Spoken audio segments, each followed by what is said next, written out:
Hi, I'm Beth Smith. I am a homeschool mom of four, creator of the Feast of Ideas music class and curriculum, also a piano teacher and homeschool music educator. I have been going through a series called The Redeemed Reader, and we go in chapter by chapter talking about the different things I like about each chapter, and hopefully to inspire you with different book recommendations and just give you some lovely thoughts to think about in terms of reading with your children. Before we go any further into chapter 8, if you could like and subscribe, that would be great. All right, chapter 8. What are we talking about in chapter 8? So chapter 8 is a tough chapter. It is called Savages and Slaves, Historical Racism in Children's Books. So we'll start off with the quote. Baby, we have no choice of what color we're born or who our parents are or whether we're rich or poor.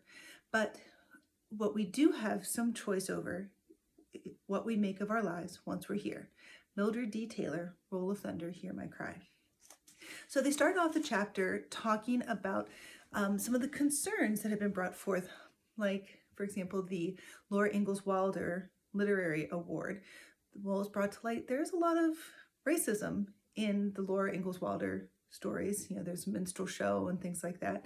And so they changed the name of the award to the Children's Literature Legacy Award. And so this chapter goes through different questions we should be thinking about.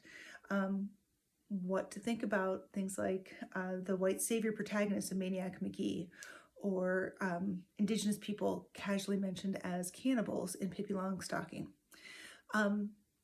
One of the writers, a post called Alongside, Not Despite, talking about race and settler colonialism in a children's literature graduate course, talked about, should we read books with the isms, racism, all the other isms, classism, ableism, sexism, all those other isms, in spite of those books or alongside the fact they have those things in there. And I thought that was an interesting way to question it. But they do talk about society can and does evolve sometimes in healthy ways. And so some things we have now recognized, no, this was offensive, and we do need to talk about it.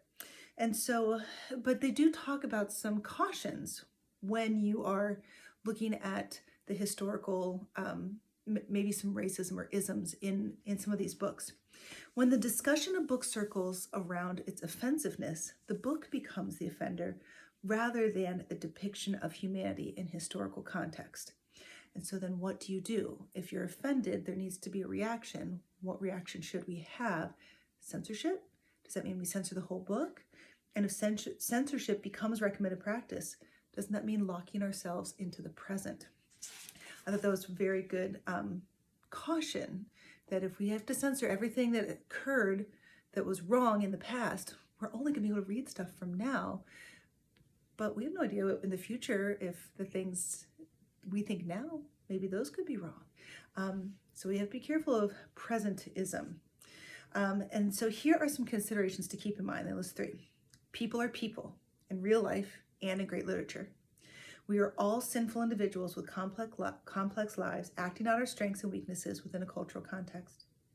When comparing our current era to the past, we seldom consider how we're cushioned by technology. We live in such relative leisure and luxury that we can think about these ideas, but, you know, constant necessity kept noses to the grindstone. There was no leisure for thinking outside the box when all you can do is survive within the box. And we can't overlook the influence of mass communication. We can be connected all over the world, whereas sometimes these authors were writing from a time where they only knew the ideas and thoughts of their local area. And so we have to be careful while we are watching out for racism and colonialism and paternalism, whatever those things. Be careful of presentism too, thinking now we're just so much more enlightened than before. This also talks about, this book is written from a Christian perspective, that America's original sin is actually the original sin. And racism is an effect, not a cause of our original sin. So their recommendations: acknowledge that racist stereotypes and comments encountered in literature can still be harmful, even if they aren't intentional.